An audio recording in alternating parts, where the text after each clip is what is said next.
The two best players from the North American region are facing off against each other. What I've got for you today is a Zerg versus Protoss, where in game number 1 of this best of 3, we find ourselves on the map Neo-Humanity. That accidentally rhymed. Spawning right here in the top left-hand corner, playing with the red Zerg drones. From Canada, we have the Queen of Blades herself, and she goes by the name of Scarlett. Her opponent in the opposite corner, playing with the blue Protoss pieces, we have the #1 player from the United States of America. Of course, that means we're looking inside of the main of Astrea. Alrighty. Well, would you look at that? I was just gonna bring up that these two, they've been playing against each other a lot over the last couple of years. That tends to happen when you're really good at the game and you compete in the same region. Scarlett, however, most of the time likes to play a macro-focused game. But apparently, we're gonna go, okay, this is an old school approach. This is not something we really see anymore on Neo-Humanity, so very curious to see how this works out. Old school as in like a half year ago when this map was first introduced. We used to see, for example, Dark execute a cheese from this particular location all the time, but it's been figured out. Protoss players know how to play against it, but there's a good shot that Astrea hasn't really had any practice against this for like 3, maybe 4 months. So how exactly is he going to respond? Normally this would be a cheese, maybe this is gonna be something new that Scarlett's been cooking up, but normally this would be a cheese with spine crawlers, where you bring a couple drones, you mine out these mineral fields. These are very low mineral fields, so you only take a couple of trips here to mine them out, and you can then, well, walk spine crawlers into your Protoss natural expansion, and it turns out Protoss doesn't really have a whole lot to deal with that. Now Astrea is looking. He's scouted here out front as well to make sure that there's no hatcheries blocked over there. Now he's gonna check the low ground, but he doesn't see any creep just yet. And honestly, that little move right there is an indicator that he doesn't know exactly what the timings of this strategy are. Because he was hoping that there would be some creep already. Oh my god, he was hoping that he's got the Diva announcer, that's what he's been playing with for years. He was hoping that there would be some creep already, but it does look like Astrea is going to scout this here eventually. But what exactly is he going to do? Well, first order of business was putting down a second gateway, and it looks to me like he's walled himself in fully. So that means that he is planning on making a third base right over here at some point. And well, currently that location is occupied by the Zerg. Scarlett actually really needs to mine out the other mineral field first, if I'm not mistaken, but it seems to me like she deliberately put it, okay, right here on that other mineral field. Eventually this will be mined out. There's a couple of drones here as well. And we're gonna go for a queen here. Now, what exactly is the plan, Scarlett? I'm actually not 100% sure. She's decided to go for a base over here as well on the low ground. She doesn't really have the money to do a whole lot other than maybe a link flood? Maybe that's the plan, but then what's the point of this hatchery over here? Other than, I guess, mining out some of the minerals. I actually think she's mostly given up on this. Now that it's got scouted, she's like, you know what? I'm just gonna nibble away at a couple of these minerals here, and we're gonna maybe try and do a bit of a link push, but there's only 8 Zerglings available at this point in time. Maybe forcing this reaction out of Astrea already puts Scarlett at a lead, because she's droning pretty aggressively behind this. Yeah, she's got a lot of workers. Twilight Council here coming up as well for Astrea. Maybe not the build you originally intended on going for on this particular map. Now he's gonna go into a Stalker as well. We've got a bunch of Adepts just sort of sitting around doing nothing. There's gonna be this awkward moment where Astrea wants to mine out these minerals fields as well. He wants to mine them out just so he can actually leave his base, because currently he's stuck here. Now there's actually one thing I need to go ahead and do real quick, and that is close my window blinds, because I can't see my monitor. I can't see my monitor properly, but nothing happened. Okay, I'm back. Alright, yeah, so Astrea, this is what I was wondering about. He's gonna have to start mining this out himself. I can see my screen again. The sun being a nuisance. I can't believe it. Who does she think she is? Anyways, what's the practical use of a sun anyways? Well, name one good thing that the sun has ever done, guys. Ooh, nice cancel actually. I like that cancel a lot. Yeah, I don't think this third base is gonna achieve too much. I think what we need to do is run the drones back home. This was the strangest little proxy hatch I've seen in a while. Yeah. So, what were the costs over here for Scarlett? Well, it's gonna be a queen. We get at least a little bit of creep spread out of it, so that's kinda nice. The hatchery, of course, is 300 minerals, plus the cost of the drone that it took to actually produce that. We got some, well, maybe if we can run in links. I think if Scarlett kills any probes whatsoever, she's gonna be at an advantage here. Any worker kill would be amazing. Now, I like the shade back here from Astrea. He realizes what's going on. Yeah, these links are just gonna be running back home now. Queen has already gone down. Okay. I wonder what her plan was, though, if she didn't get spotted. But it's also a little bit strange to assume you won't get spotted when you don't go for natural expansion. Your third base gets checked. Astrea checks out front here. Like, this is a base that is bound to be found.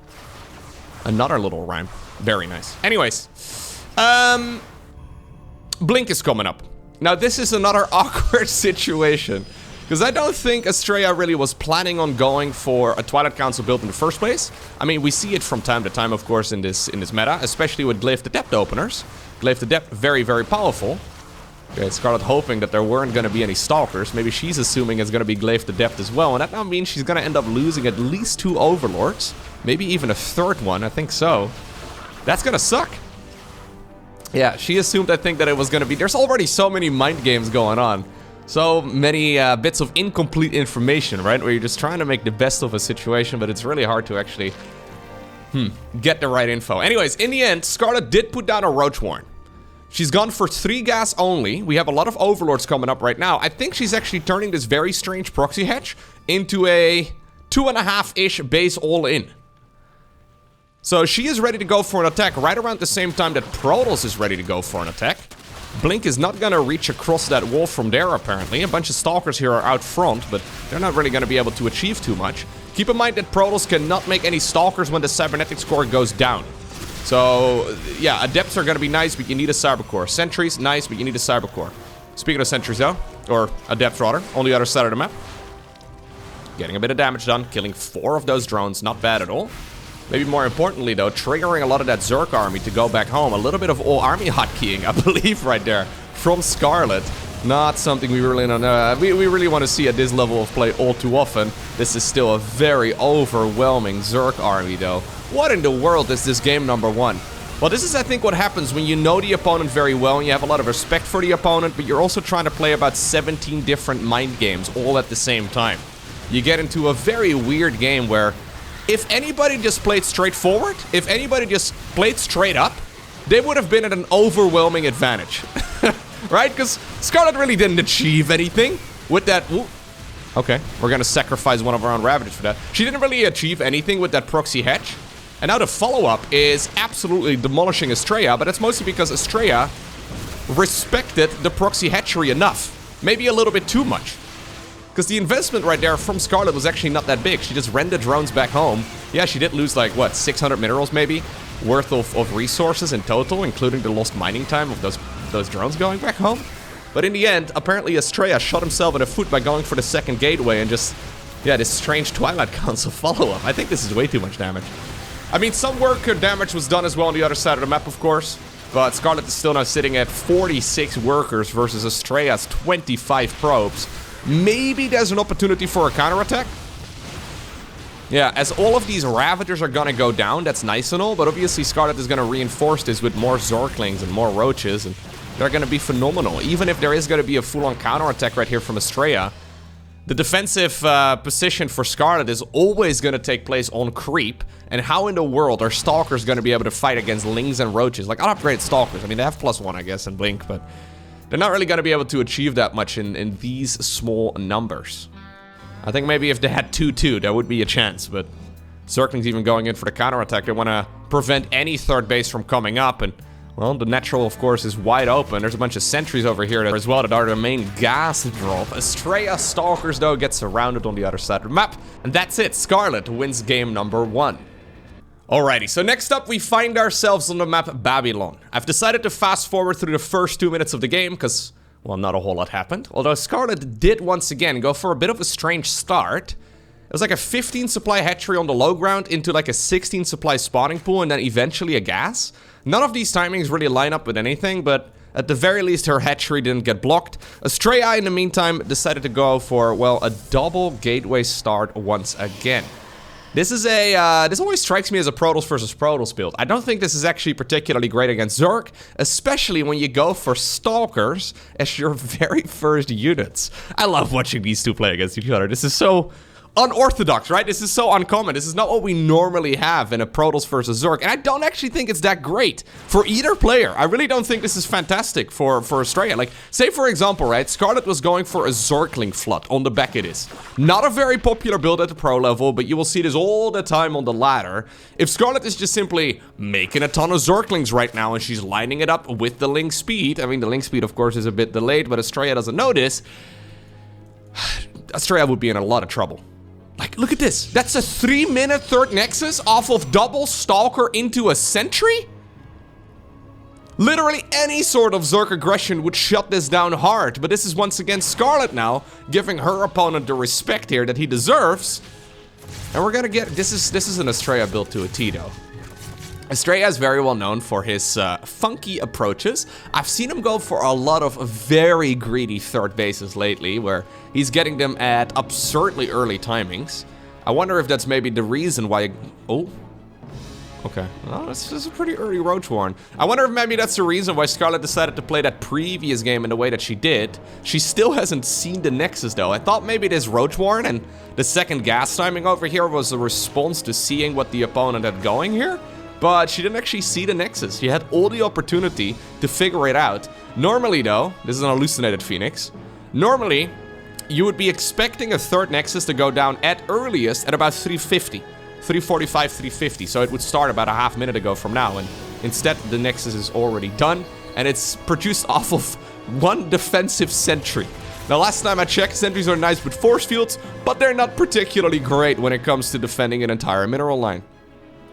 Alright, well, Zerglings are now running across the map, but I feel like it's a little bit too late. Yep, now she sees what's actually happening in this game. I think that Roach Warren was just produced as a safety precaution. Yep, and rather than now committing to an aggressive push here, Scarlett decides to go for a fourth hatch, and she's just droning. She recognizes that she misread this situation very, very hard, and she decides to just go in the opposite direction now, where she's trying to play catch-up in the worker count. Lair coming up at the 5-minute mark. Astrea's even gonna knock down the rocks over here. Alright. Something that can be quite helpful, especially when there's a push coming in from multiple angles, but... This is just straight up Blink Stalkers right now, so... The double gateway also didn't achieve that much, right? Like, the second gateway? I mean, that Nexus could have been even earlier in this game, but maybe the double gateway start kind of gave Scarlett the... worry, I suppose, that ultimately allowed Astrea, because normally when you see 2 gateways as a Zerg, you assume at least 4 units, maybe even 6.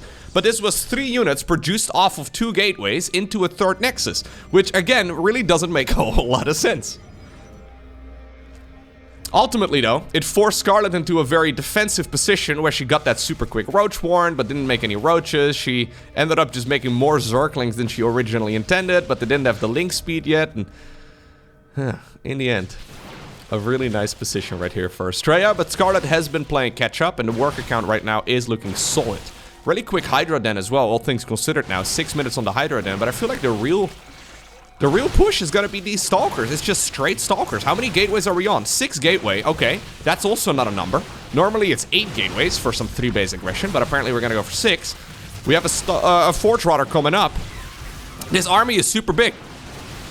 With Blink, yeah, it deals a tremendous amount of damage as long as that Prism is around, and I like the conservative positioning on that. Warping in, there's a 4th Nexus coming up. This is pressure. This is not Astrea going in for the kill. But I wonder if he could. I think going 8 gateways here would have actually been the right call. I mean, maybe 6 gateways with a 4th Nexus can do the trick. This Zerg army is looking very, well, I wanted to say pathetic, but that's a little mean. It's looking weak. Let's go with a slightly less powerful word. Love the Blink Stalker control here, by the way. Constantly moving those weakened Stalkers to the back. Yeah, and now blinking half the Stalkers behind the Ravagers as well. GG is cold. Astrea wins game number 2. Alrighty, and that already takes us to Gresven, which is going to be the final game in this best-of-3 series. I think to the untrained StarCraft 2 eye, the first 2 games of this series, they may look a little bit sloppy, with both players making some mistakes, but I actually think they're very clever. Like that previous one, I mean, Astrea made himself look big when he actually was small, right? He made himself look scary when he really didn't have that many units, and instead he decided to go for a third Nexus. And when Scarlett finally found out, sitting on a lot of slow Zerglings and a quick Roach Warren and all that, she overreacted.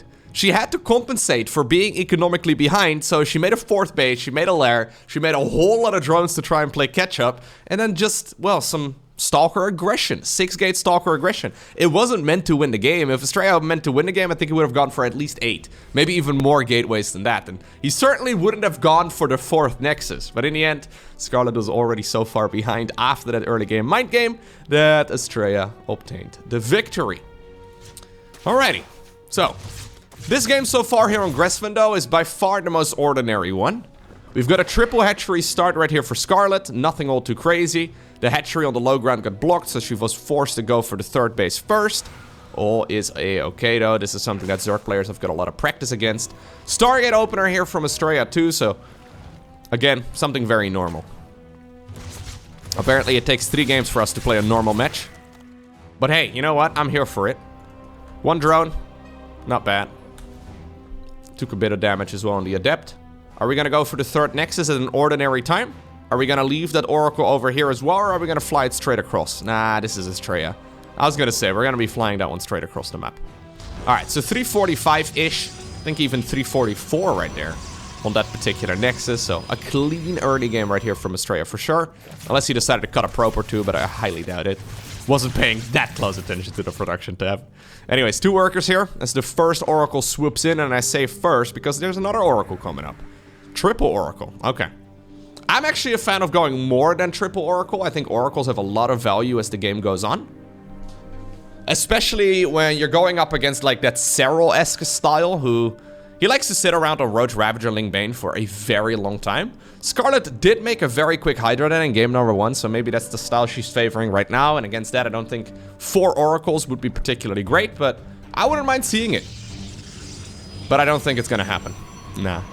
2 to 3 Oracles is very normal. It's tempting. Yeah, I was gonna say, it's tempting to get that Creep Tumor. Okay, another drone ends up going down. Not bad at all, but already the ladies are going. Scarlett going for a very aggressive... What are we doing? A very aggressive proxy hatch, or is that a mistake? Is she gonna put down a queen... Oh, is she gonna put down a hatchery, cancel the hatch, put down Creep Tumors? Can you even do that?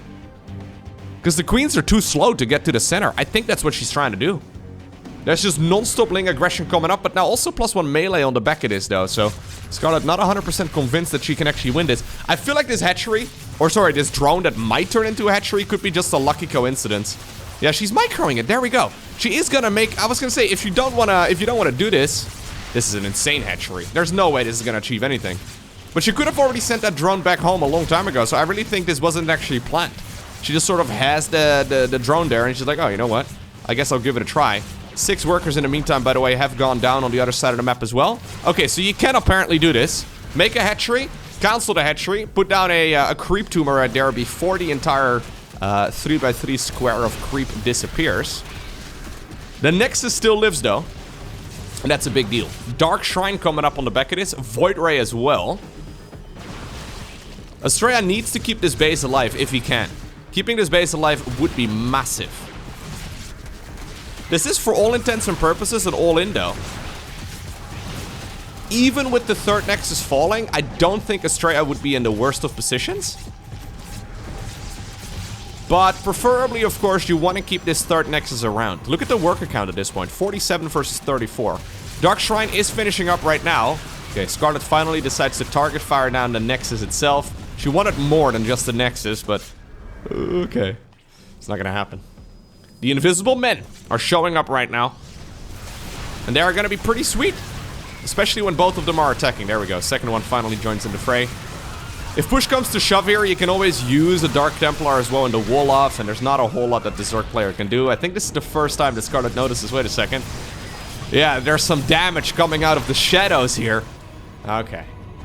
Nexus gets restarted. Lair has been started up on the other side of the map. 4th hatchery here coming up on the right side. That proxy hatchery, I don't think it was planned. I don't believe it. It achieved very little. When you already go up against triple Oracle, I don't think it's that great. But at the very least, that answered my question from earlier. You can indeed make a hatchery, cancel the hatchery, and then put down a creep tumor before the creep disappears. Because the queen has to actually go from the outside into the center, and she's kind of slow off creep. But apparently it does work. We've seen this a couple times in the past, of course, as well. Not something we see all too often. And with the changes that we've had over the years in StarCraft 2, it's apparently still viable. Anyways, oracles continue the harassment. This is actually lovely. One of the oracles does end up falling, but 13 workers here. Only 2 probes, by the way, went down in the middle of all of that. So props to Astrea for only losing 2 probes during that entire bit of aggression. Pulling the probes nice and early, using them as well to shield off some of his structures and whatnot, but not really, yeah, losing that many of them in the end. A Robo Bay on the end of this, so that's nice. A Robo Bay is going to be the highest tier for ground units, and it's going to allow Astrea to go into both Colossi as well as Disruptors. Honestly, with Astrea, it's hard to say which one he's going to go for. I wouldn't mind seeing, well, either Disruptors or Colossi. I think both of them are great options, but we'll have to see.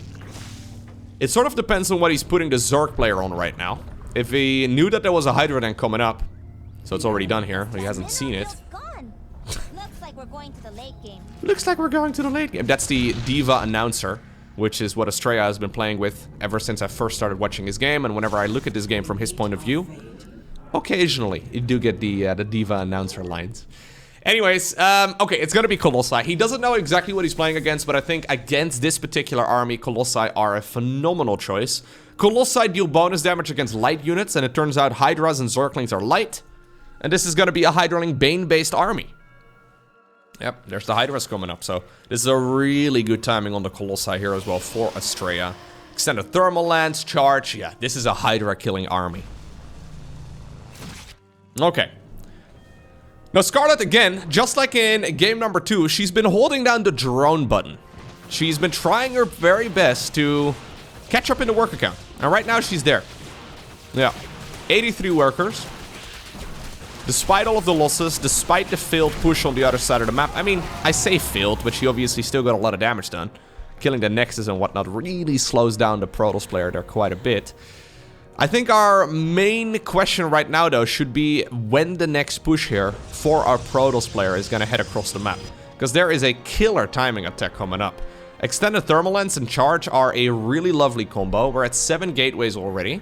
I would love to see that go all the way up to 8. Mostly because even numbers are better than odd numbers. Everybody knows this. But also just because 8 allows you to warp in continuously much easier than 7 would. +2 melee is done here for the Zerg player. I wouldn't mind seeing a Baneling roll by at this point, at least attempt it. That's what Astrea is worried for here as well. There's a lot of opportunities for the Zerg player to potentially go in and blow up a mineral line, and that's also the reason why the Stasis Ward is set up here. If Banelings would come around, Stasis Ward would get triggered, and obviously the same would be set over here on the left side. Yep, we've got a bunch of structures here and a Zealot here to prevent any sort of Baneling roll by on that end of the map. Astrea is gonna go up to 10 gateways. Okay. He's also part of hashtag Team Even. Don't tell me you're part of Team Odd, okay? Hashtag Team Even. Always good. Anyways, Oracles flying across the map once again. I think they're gonna mostly check, and I think Astrea is maybe a little bit concerned, yeah. I think Astrea is giving a little bit too much respect to the Zerg army. I think it could go for a killer push right now. Very scary Zerg, but yeah, very scary Zerg obviously to push into. But like, look at this army here from the Zerg player. It's just Hydras and Zerglings. We've got a Lurker Den coming up. We've got an Infestation Pit. But there are quite literally minutes here where Scarlett is very vulnerable. And I think right now Astrea realizes it. There's 4 Colossi with range. We've got 10 gateways done. We've got Zealots with charge. Storm is coming on the back of this too. We even got the freaking upgrades here for the speed, which is really nice as well. But I think Astrea could skip a lot of this. I don't think he would have needed to go for the Temple Archives. I really don't think he needed to go for the Prism Speed here either. Dark Templar Shadow Strike. I don't think that's necessary. I think we could just warp in a ton of units and try and go for the killer move. Anyways, obviously Astrea is playing a game with imperfect information. Nice Stasis Ward over there. Archon here in the front, soaking up a ton of Baneling hits. Colossi a little bit too far forward though, and they end up, well, somewhat getting sniped. Ay, ay, ay. Like, that was probably the ugliest fight Astrea could have taken, and it still was almost... Ay, ay, ay, ay, ay, ay, ay, it got worse! That was one of the worst fights Protoss could have taken, and it still was a pretty even trade. Imagine if the fight was microed ever so slightly better, and we didn't invest into all of that resource upgrade. We didn't invest all of those resources, rather, in those upgrades that I mentioned earlier. Anyways. Now suddenly, well, Scarlett is pushing back. I don't think she expected this to happen either, but she decided to meet the Protoss player head on there in the middle of the map. Probably something that Astrea did not expect. And now suddenly she finds herself in a driver's seat once again. An overextension there by Astrea for sure. Nexus ended up going down, but now we've got Colossi with Storm going up against Hydra Ling Bane. I mean, it's technically possible, but very difficult to pull off. Okay. Still though, yeah. Now Scarlett has survived the scariest part of this game for her, I think, and she's decided to go for the Lurker that upgrades, and now she's also going into Viper. And Hydra Lurker Viper, of course, is absolutely amazing against basically any ground-based army. There's still a way for Protoss to push through it, but after that blunder we just saw a couple minutes ago, I don't think Astrea is going to feel all too comfortable, and I think he wants to re-establish a 5th base. Normally, against this sort of Zerg army, we'll see Protoss players transition towards a Skytos-based force instead. We'll have to see where this goes. Okay. Units here get cleaned up at the bottom of the map, but now Lurkers are coming up, and yep, this is exactly what I was anticipating. Astrea going into the +1 flyer upgrade, so the +1 air weapons. Very nice to have. He doesn't even really have any Stargates yet, other than the one from the early game, but already getting that upgrade going in case he does need to go up into carriers. Especially with +2, carriers become amazing, so if you have 100 minerals and 100 gas, you may as well fire up that upgrade a bit early. Okay. Scarlett not really set up, though, to play a Skytos game yet. She doesn't need it, because she does have a timing here coming up. Yeah, there's even more Lurkers, so she will be able to hit her opponent in the face with an awful lot of units here very soon. So this is going to be a Hydra Lurker Bane, Zergling, Viper. Hydra Lurker Bane, Zergling, Viper. Yes, I got all the units covered. This is a scary unit comp. Now this is not the best engagement though for the Zerg. Nice feedbacks right there by Astrea. Loses one Colossus, loses a second Colossus because it decided to stay within the Lurker range there. Probably assumed that the Lurker would have already gone down, but that was not my favorite fight again right there from Astrea. I feel like Astrea normally is very strong in those straight up engagements, but little bit of miscontrol there from him. Couple times in a row. Maybe a little bit concerned. Lurker then here gets sniped in the main base. That's actually kind of nice. Expensive structure to have to rebuild. Zealots here as well on the right side, but, well, they're lined up against the spine wall, and there's a couple Lurkers here shooting their range as well from the left. Okay, Zealots over here going to town. We could target them onto the drones. I think that would be the right move indeed. Okay, and in the meantime, we're clearing out a little bit of creep here in the center of the map. Protoss is back up to 5 base economy. We are still only on a single Stargate, and we did not yet put down a fleet beacon. Parasitic bomb over here, yeah, together with the Vipers, the Abductions, and the Hydras, and the Queens. It's gonna get rid of those prisms. It's gonna be difficult for Astrea to continue this aggression. I think we should have already seen the Skytos transition, to be honest. Yeah, I don't know. He's sitting around on his low tier army for a little bit too long. I mean, it's a high ground tier army, but in the grand scheme of things, probably not what we're really looking for. Because it's like when the Viper Lurker army grows, it's very difficult for the Protoss to clear it out with ground units. It's possible, but when you don't have Immortal Archon, it's very hard. Now maybe Astrea thinks he can't really make that transition, but he's got so much money in the bank that I feel like he probably could have done this a little bit ago already. Okay, now those are some lovely Disruptor Novas. Some Storms also, getting a ton of value in. Alright, this is the Astrea we all know and love.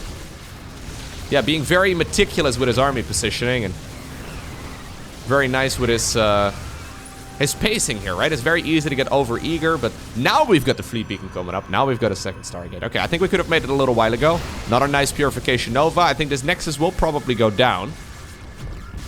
But it's been a lot of Lurker kills.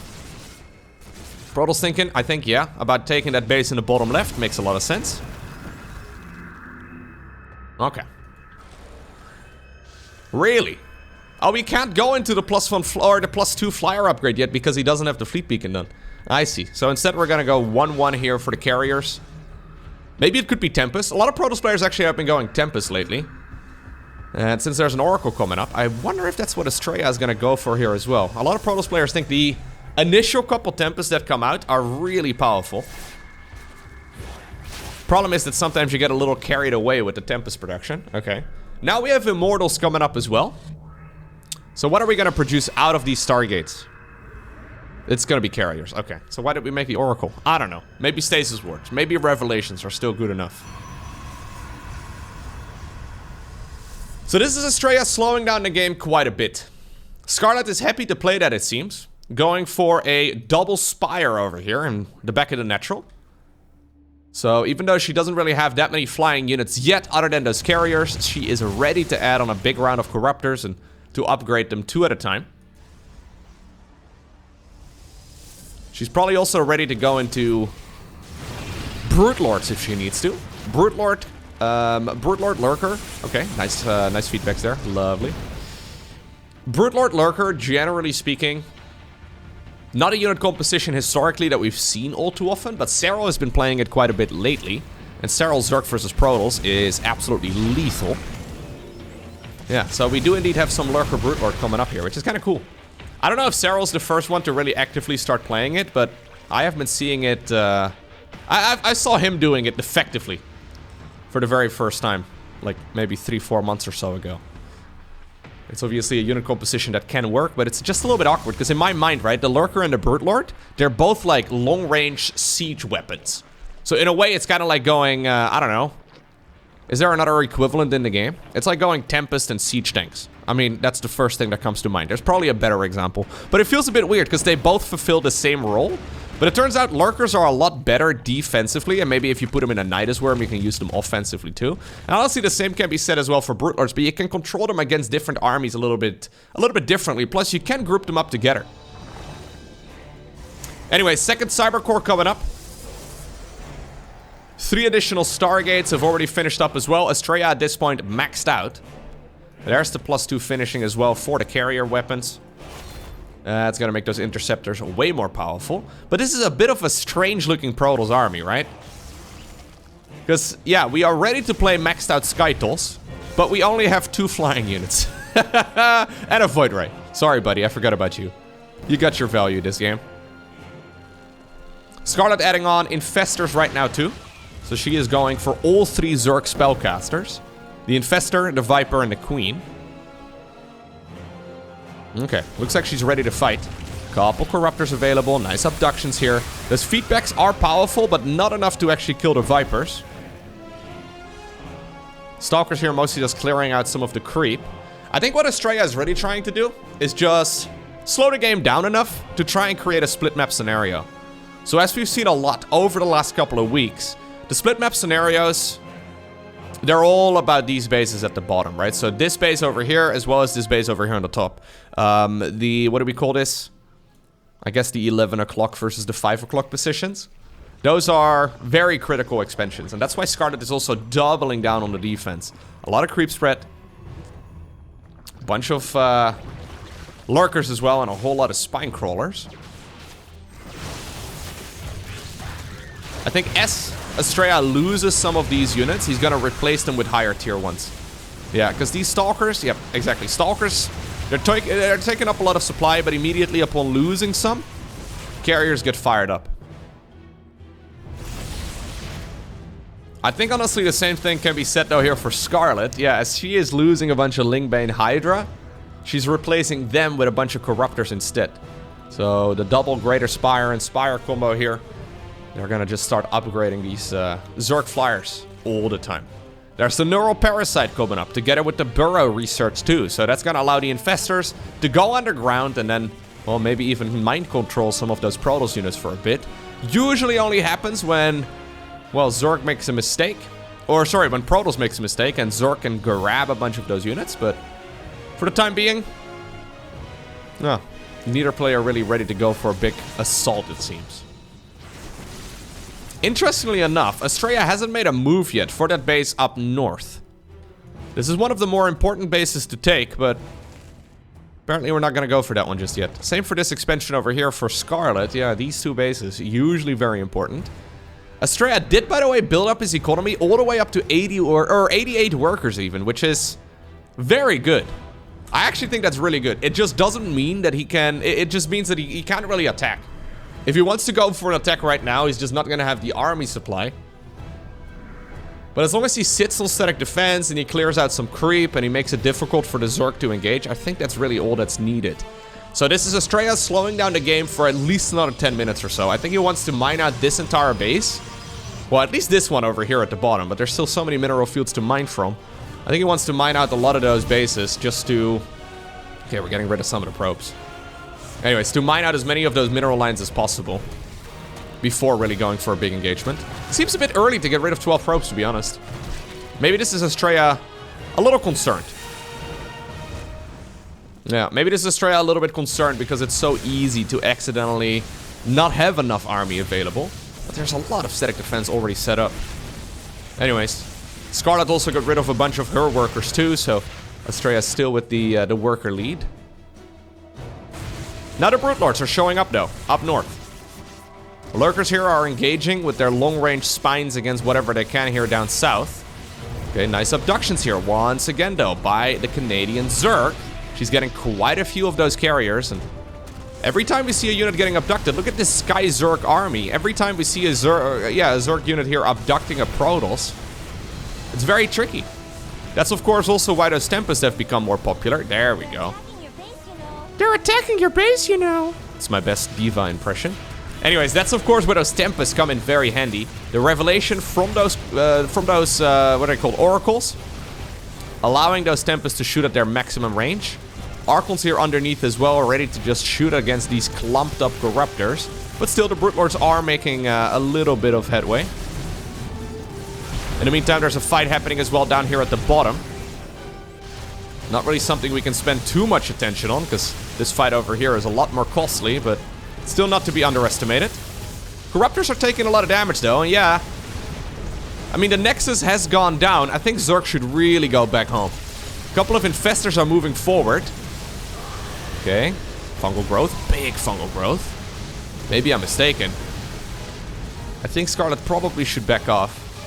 She just forced a large warp-in of Stalkers as well, which is really not a unit that Astrea wants to be focusing on at this point in the game.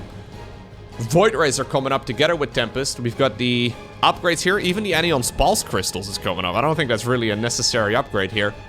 But anyways, Astrea is just basically getting every upgrade for every situation that this game would ever require. This is the ranged upgrade for the Phoenix. Now, we've had some hallucinated Phoenixes in this game, but that's about it. Unless he's got some sort of insane late-game transition coming up that involves Phoenixes. I mean, I'd love to see it, don't get me wrong, but I'm a little afraid of like a Parasitic Bomb Fungal Growth combo. Either way, nice engagement once again here by Scarlett, going after that base up north, and it did indeed end up going down. The fight over at the bottom of the map, though, was not nearly as successful, and that's exactly where those Brute Lords are targeting their children next. Look at them, throwing all their kids away.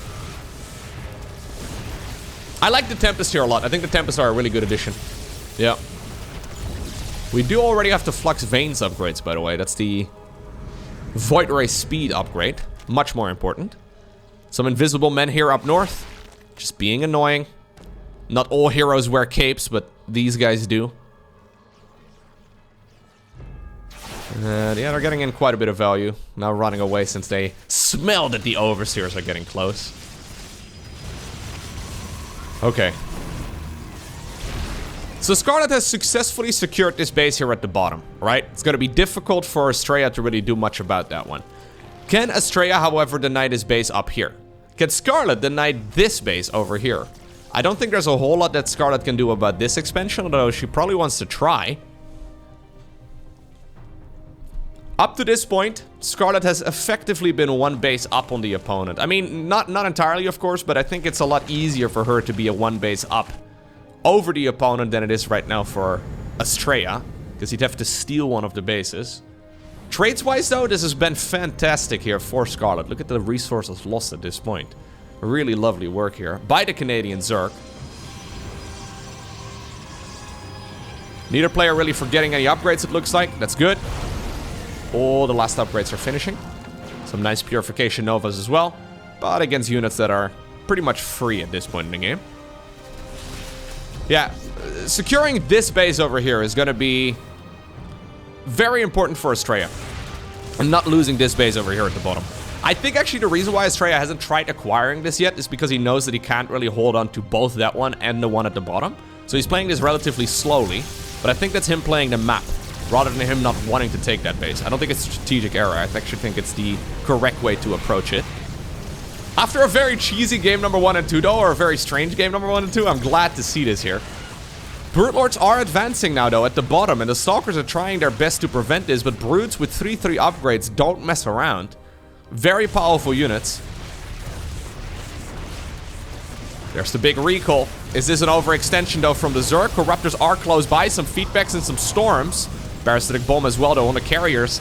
Astrea microing them into the rest of his Skytles ball. Hello. Okay.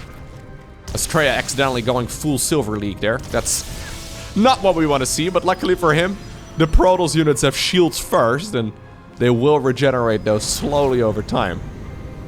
Okay. That was a little bit risky though, especially when your army consists of a lot of Void Rays and whatnot. There's the shields trickling back in. Okay. So this is apparently the moment where we're going to try and take this base up north. I think it might be possible, but it does feel a little early. Especially if this entire army, yeah, if this army is gonna leave and then, like, leave this base exposed, Scarlett can easily strike back and take that base at the bottom of the map. All she really wants is to deny one of these two bases, right? Be it the one here at the bottom. I mean, this one's been mining for a while, so she would probably prefer preventing this one altogether. But anyways, if she can mine out a base that the opponent can't, life's gonna be pretty good for the Zerg here in the end.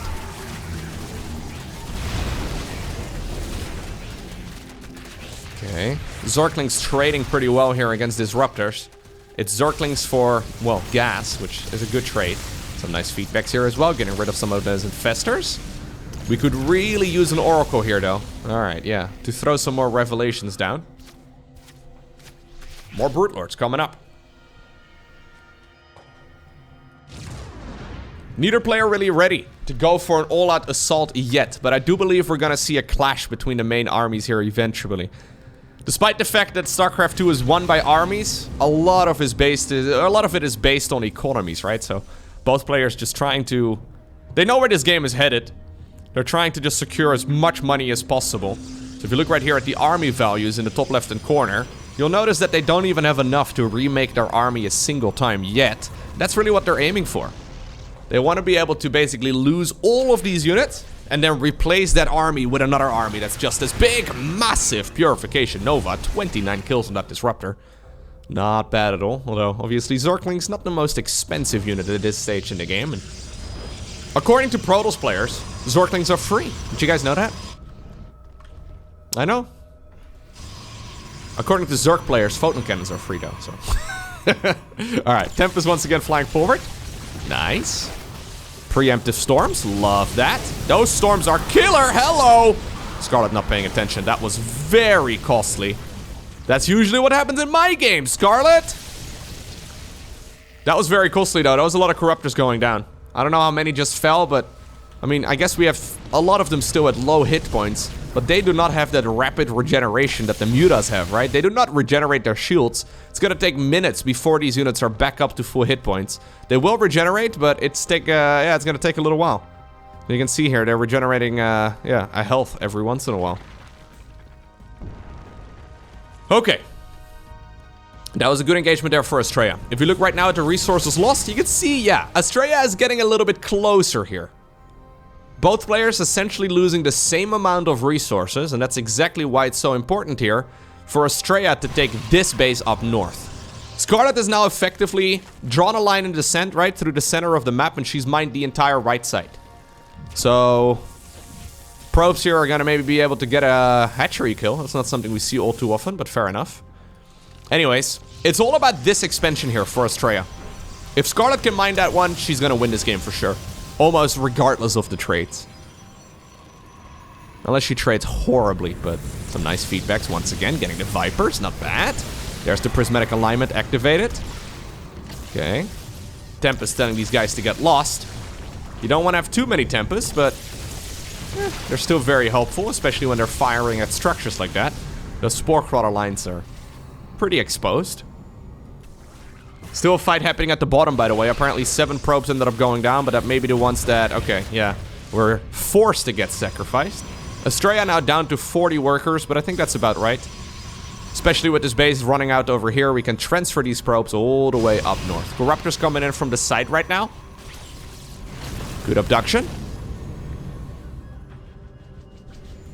Okay, shield batteries and photon cannons are being sent up. Yep, I think this is right. A couple High Templars here doing a little victory laps against an Archon. It's going to be difficult for Scarlett ready to run by. It is important that Zerg doesn't forget, though. Or Protoss, rather, doesn't forget that they still have some supply caught up in some really nice and valuable spellcasters. I don't see why Astrea would be looking at this angle of the map anymore at this point. Okay, we do have neuroparasites. But there's an observer up in the air as well, so... Not going to commit. I mean, we could. Yeah, I was gonna say, neuroparasite here is not a bad call, though. Those disruptors, boom, getting some nice hits in. Maybe we should be knurling the disruptors instead to try and kill the Protoss army with their own weapons. Both players, though, always having some supply available, right? So they're always leaving some supply in the tank here to commit to counterattack armies instead. So they're not just going for their ultimate army and that's it. There's always supply available for Zealots and Zerglings and a bunch of Archons and just little units that can be used for counterattacks and to try and, well, create a distraction for the opponent's army. Okay, Astrea is gonna start mining this base properly right now. Scarlett's been mining this expansion here for a little while longer. Generally speaking, I think it's assumed that Protoss mines and... If both players, right, mine 50% of the map, I think generally speaking it's assumed that Protoss will gain the upper hand, but I'm not 100% convinced that that is actually the case against top-level Zergs. Guys like, for example, Serral are incredibly good at microing their army effectively. And usually it actually results with Zerg losing, yeah, less resources than the Protoss. Now, when Serral is playing, it always looks a little bit extreme. Scarlett right now, though, getting a really effective set of trades as well. Just losing less money here over the course of this game than Astrea has lost, despite the fact that Astrea has been sitting on an ultimate army for a long time. So, historically, I feel like it was always true that if Protoss mined 50% of the map, they would win the game 100% of the time. But I'm not sure that that is actually still the case. Because with good, effective trades, Zerg can get a lot of value and oftentimes even out-trade the Protoss. Okay. Only time will tell now. We haven't really had a proper clash between these armies yet. That's mostly because Protoss doesn't really, or Zerg rather, doesn't really want that to happen. This is exactly what Zerg likes to do. These guerrilla tactics over here, abducting a bunch of units, getting like 3-4 Tempest there for a much smaller Zerg set of units. Once again, a Hydra Zergling counterattack here, down to the bottom of the map. Recall is going to be used on some of this army, but that might leave this base over here up north exposed. Corruptors, though, are going to fly down south as well, because... yeah, maybe this army over here is exposed, but what about these units over here? They're gonna try and run back. If Scarlett can intercept this right now, that would be absolutely massive. She doesn't know where the units are, though. Okay. Astrea escapes, but just barely. And he doesn't even really realize it. Caustic Spray over here is at least thinking about getting rid of this Nexus, but it's gonna be difficult to pull that off. A lot of Void Rays in the mix, by the way. Yeah, 9 Void Rays here in total. Okay. I like the 3 Immortals here too, mostly because they're preventing an Ultralisk transition. I don't know if Scarlett really even has that as an option. No, she doesn't, but it is something that Zerg players do quite a bit, because Ultras, suddenly bringing out like 8 Ultras, they would absolutely tear apart the Archons and the High Templar and the Disruptors and all that, right? So the heavy ground units. But even if you just have 3 Immortals, Immortals are fantastic against Ultras, so... I like the fact that they're still around, even though in this particular game there's not really anything useful for them to kill. Don't tell them that, though. I feel like the Immortals probably think they're the most important unit in the army. Anyways. Yeah, both players mostly just tiptoeing around each other. That's a very aggressive storm against one changeling, but fair enough. Okay, another infestor ends up going down. There's that similar move once again. Deja vu from just a couple minutes ago. This time around, though, carriers are flying in as well. There's the prismatic alignment. I think Astrea could have reacted a little bit quicker there. Those are expensive decisions. Yep. Every time we have an engagement like that, it goes in favor of the Zerg. And you can see it reflected right now as well in the resource counts here at the bottom of the screen. 9,500 minerals here for Scarlett, 4,000 gas. Now, the mineral count is not as important. Generally speaking, gas is the limiting resource here for both players. And yeah, I don't know if I like this move too much, though, to be honest, from Scarlett. She decides to go after this base over here. Sure, this is where a little bit of mining is still located. But she lost the hatchery up north, which is basically her only mining. Okay, so that's a base for a base. And I think that basically gives Astrea an advantage now. At least as far as income goes. Yeah, he's been behind for the better part of 10 minutes, but now suddenly with this expansion being the only mining base, if Astrea can take this base, that would be massive. Nexus over here gets rebuilt. We're gonna long distance mine this one very slowly. Zerglings though going in for the counter attack once again. A small group of units is still occupying this location too. Lovely decision making, and Astrea shuts down another base. Okay. Now that there's no more creep over here, and no more static defense, and no more Brenda, it seems like Astrea is moving around a lot more confidently. If he can mine this base, that would be huge. Scarlett making a strategic error there, committing her entire army down south to try and kill a base that is essentially meaningless. I think if she were to play this game again, she would not make that decision. Obviously, one thing to keep in mind, though, is that both of these players have already been going at it for like an hour now. And, that was me kicking my footrest, by the way, in case you wondered what that noise was. Anyways, decisions like that can very much so be due to fatigue. It's not easy to play a game like this when your brain is essentially, you know, going full Super Saiyan for an hour. It's, if you've ever played StarCraft 2, you know how fatiguing it really is mentally. It is something you can train. But even the best players in the world will struggle with the mental game from time to time. Okay, so this is big. Astrea grabbing a base that is supposed to be the Zergs is absolutely massive. Now, these mineral fields, they are about, yeah, more than half mined out. But there's still a lot of valuable juice remaining here. And if Astrea can mine that out, he can make up for that mineral deficit that he's currently at. And that's exactly what Scarlett decides to avoid right now. She wants to make sure that this does not happen. She comes in with a massive arc of Corruptors. But the Corruptors right now have to back off. Okay. Good decision right there from Astrea to pull back to the safety of the static defense. It may not be a lot, but it does add up over time. Scarlett really needs to remax. That small group of units here at the bottom of the map just constantly putting in some work. And if an observer could be added to the mix, yep, that's I guess what we're gonna do here. That would make this army a lot more terrifying. Okay. Astrea going for move number 2 on this base, on this mineral line here.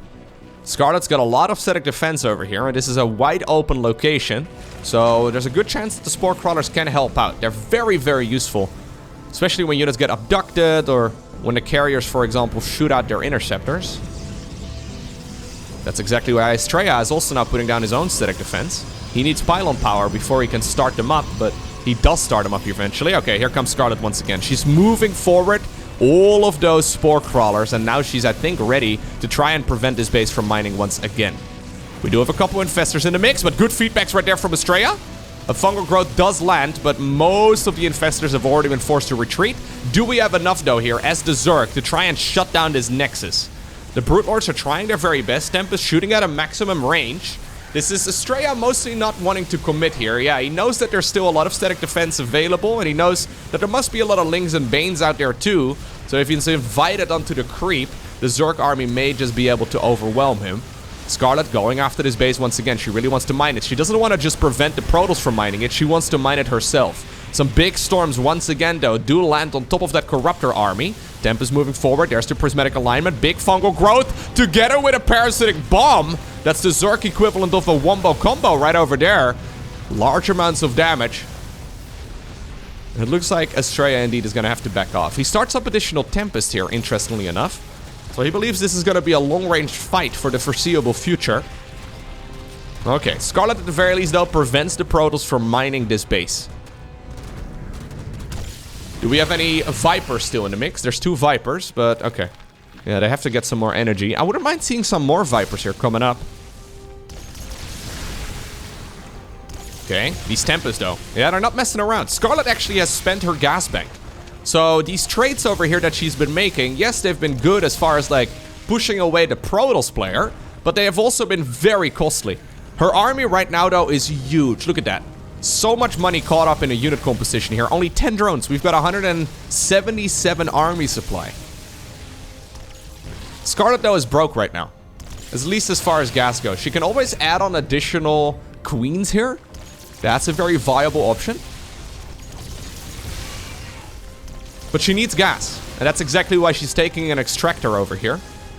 Additional High Templar being warped in here as well though. Yep, we're gonna go for some additional Archons. I don't mind it. Here come the Brutes. This is dangerous. I don't know if I like this positional too much though for Scarlett to engage right over here. Because there's a lot of range here on these Protoss units. Yeah, and that's another Brute Lord going down the drain. That's a Viper trying its very best. Astrea flying forward the Oracles, throwing around their Revelation ability. So for 15 seconds, he gets to see where those units that are affected by it are located as well. And that's going to allow them to clear out some of these units. The Tempest really allowing Astrea value over time here. Yeah, and as long as the creep is not located all the way out here... Oh, the creep tumor actually survives, just barely. Anyways, as long as the creep is not here on the high ground... It's gonna be hard for Scarlett to really secure this position again. I'll be switching over to the units tab right now in the top left-hand corner. Now, this is nice. Scarlett gets 2 carriers. Or Tempest, rather. This is something Astrea can remake, though, pretty easily. He's not actually spending his money just yet, but... that'll probably be done in just a moment. Big Zergling counterattack. When you see these numbers of Zerglings, though, as a Protoss player, it's very clear that Zerg is starting to run out of gold. Starting to run out of dollars. Yep, and I think this is Astrea now ready to go in for another move on that base. He needs to be careful. He still has some money in the bank. Really should spend his resources, actually. Another Nexus starts up, sure, but we've got 183 supply right now. The Zerg army simply is monstrous compared to the Protoss. So if we could make some of that supply go away, that'd be really nice, Astrea. Okay, Brute Lords once again trying to prevent this Nexus. No cancel, so that's 400 minerals down the drain. And every mineral at this point counts. This would be a gigantic blunder, by the way, if Astrea does not actually remax here. He is gonna go for more static defense, sure, but I really think we should fire up at least a couple carriers here. Like, if you're not sure, carriers are basically always a good choice. Maybe he wants to spend all of his money to try and secure this expansion, which is fair enough. That's not a Brute Lord going down the drain, but... yeah, I think that's what we're doing. Do we really want to spend 1,000 minerals worth, though? Our last 1,000 minerals. That makes this a very risky endeavor here, because that essentially means that this base has to be secured right here, right now. Because there's no backup plan. Now, at some point, you can't play with a backup plan anymore. At some point, you have to make the tough decisions in a game of StarCraft 2. And for Scarlett, that happened minutes ago. She is still, for all intents and purposes, maxed out. She has still got a very scary army, but she's got no way to rebuild any of this. So it's 3 Infestors, no more Vipers, though. And that is worth noting. No more abduction potential. Notice here as well that Astrea, by the way, has never made a mothership. If there ever was a... oh. If there ever was a moment to go for a mama ship, right now would be the time. Okay, well, that was a cute move. Eventually, the High Templar does have to pay the price. But I think right now would be the time to go for a mama ship. If there's no abductions available anymore for the Zerg, now obviously this isn't something that Astrea knows... but if he picks up on that, I think a mothership would be amazing. Because there's nothing that Zerg can really do if there's no abductions available. Like, I know people always meme about the minus 400 thing, but other than abductions, there's really nothing that Zerg can do against those mama ships.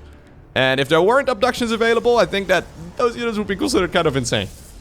Back in the day, you used to be able to neural it. Now, I think neural parasite on a mothership would be a little bit insane. They've removed that ability many, many years ago. But anyways.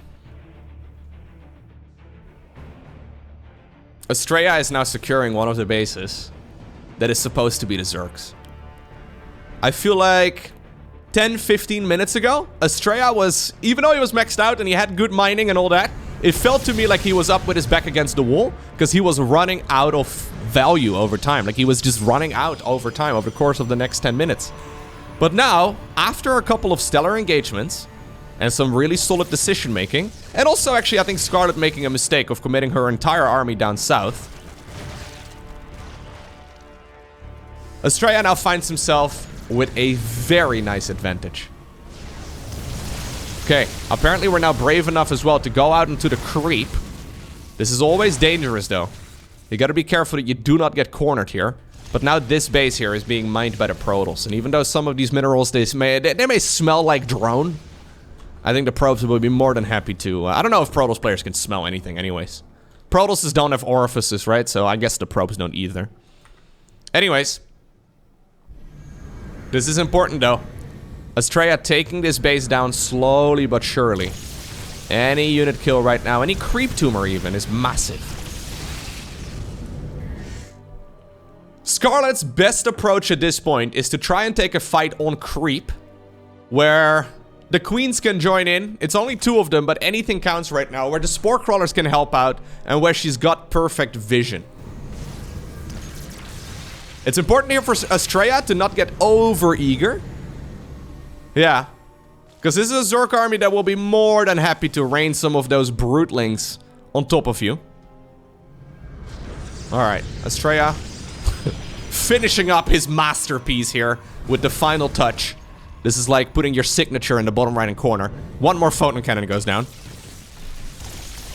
And this is where that combination, though, of Oracles with Revelation, right, and the Tempest with their long-range beams are amazing. Now, Astrea must be thinking right now, I haven't seen a Viper in a while. If there's no Vipers preventing that from happening, I don't actually see how Scarlett is going to be able to get anything done.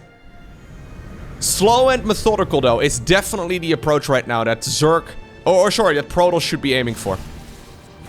Don't get over-eager. Slowly move this. Pick off a unit here from time to time.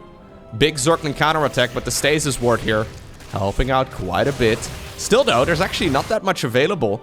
Astrea has been caught very far away from his army, or from this base rather, with his army. He can't recall everything. Drones actually wanted to sneak out a few minerals. This is how desperate things are right now for Scarlett, but she does not get it done. Astrea only recalling a small part of his army, though. I think that was an opportunity for Scarlett to jump that. Because I think there was about maybe 5 seconds or so where she could have maybe picked off 2 or 3 carriers and then gotten out. There's still opportunities for Scarlett here. But she didn't take that one. Here's that hit squad from earlier again. 21 kills, 21 kills, 18 kills, 33 kills. Okay, 0. I guess this lad over here is new. 37 kills on some of these units. Ay, ay, ay. All of these units have been gaining so much value over time. But yeah, the Tempest Oracle combination here is lovely. Slowly, methodically picking off the spore crawlers.